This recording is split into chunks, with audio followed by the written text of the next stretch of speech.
최근에 그 트럼프 관련해서 어찌됐든 우크라이나 관련주들이 급격한 상승을, 그 우크라이나 재건주죠. 재건주에 대한 상승이 최근에 좀 있었어요. 이 부분이 결국에는 이런 생각을 좀 하게 됩니다.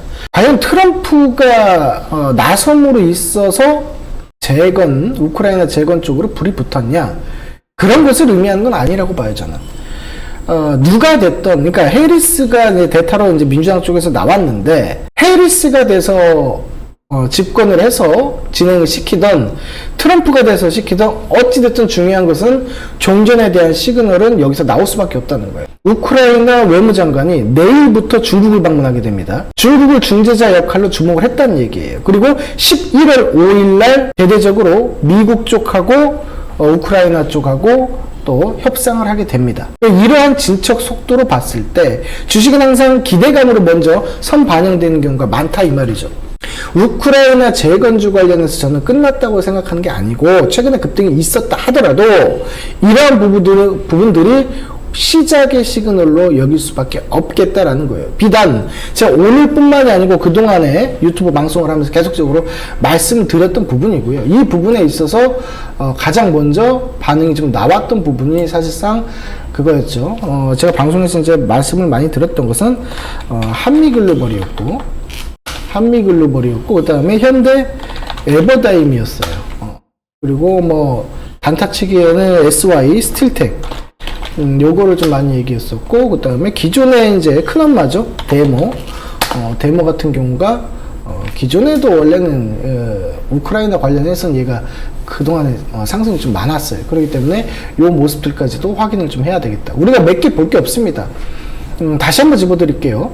한미글로벌, 현대에버다임, SY 스틸텍, 데모. 요 정도만 체크하시면 되지 않을까. 어차피 재건주 같이 움직인다고 해서 다 살 필요는 없잖아요. 그래서 이러한 종목들 위주로 체크 포인트를 두고 확인을 하면 되지 않을까라고 싶습니다. 원전에 관련된 얘기인데 그 단독 뉴스가 좀 나온 게 있습니다. 두산에너빌리티에서 루마니아 쪽으로 뉴스케일 SMR을 승인을 받았습니다. 그래서 이러한 부분들이 원전, 그러니까 미국 쪽에서 대선에 있어서 트럼프가 되던 뭐 해리스가 되던 그 누가 제3자가 됐던 어찌됐든 AI 반도체를 끌고 가려면 반도체가 필요한 거고, 반도체 AI 쪽으로 하려면 전력에 대한 수요가 있을 수밖에 없어요. 그러면 공급이 원활해야 되겠죠. 그러면 가장 빠른 시간 내에 에너지를 효율적으로 만들어낼 수 있는 것은 결국 원자력이라는 거예요. 그래서 이 원자력에 대한 흐름이 최근에는 이제 호재 뉴스로 있어서 세론에 대한 모습들이 나왔고 대거 차익 물량이 나온 것은 확인이 됩니다. 하지만 이 부분들이 다시 한번 이어질 수 있음을 우리가 일단은 인지는 하자고요. 왜냐하면 웨스팅하우스에 대한 지적재산권에 대한 문제들이 지금 다시 만들어지기 시작했어요. 어제부터 오늘부터 만들어지기 시작했기 때문에 이건 악재적인 요소란 말이죠. 이러한 노이즈가 가라앉을 때까지 기다렸다가 추후에 다시 한번 공략을 해볼 수 있는 포지션은 충분히 만들어질 수 있겠다라는 생각이 들어요. 그래서 그러한 부분들이 왔을 때는 제가 가감없이 다시 한번 안내를 드리고 설명을 드리는 걸로 그렇게 하겠습니다. 그 다음에 뭐 이더리움 현물 ETF 승인 23일부터 거래.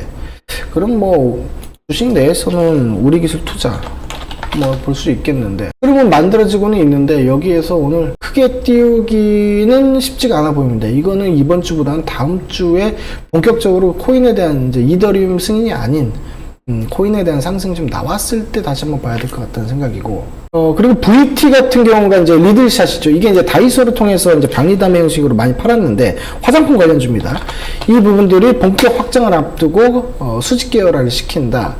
공동대표이사에서 이제 뭐 증설에 대한 얘기, 그리고 호재가 좀 아직은 남아있어요. 그러니까 화장품주가 제가 그동안 얘기했던 것은 실리콘투였는데 약간 주춤하는 모습들이 계속적으로 나오죠.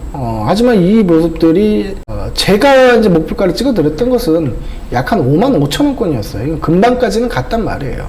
기억나실 겁니다. 55,000원권은 저는 목표가를 두고 말씀드렸는데 뭐 달성을 했다고 뭐 이렇게 지나가고, 근데 이 부분들이 저는 지금 왜 얘기를 꺼내냐면 끝났냐라고 봤을 때는 그렇지는 않다라고 보여요. 그러니까 화장품 전반적인 얘기를 하는 거예요. 화장품 전반적인 추세에 있어서 그 섹터가 시세를 다 했냐라고 봤을 때 다 하지는 않았다. 다만 전체를 100으로 봤을 때 80% 이상 80에서 90% 정도는 진행이 됐다라고 봐요. 뉴스가 있어서 말씀드리는 거예요.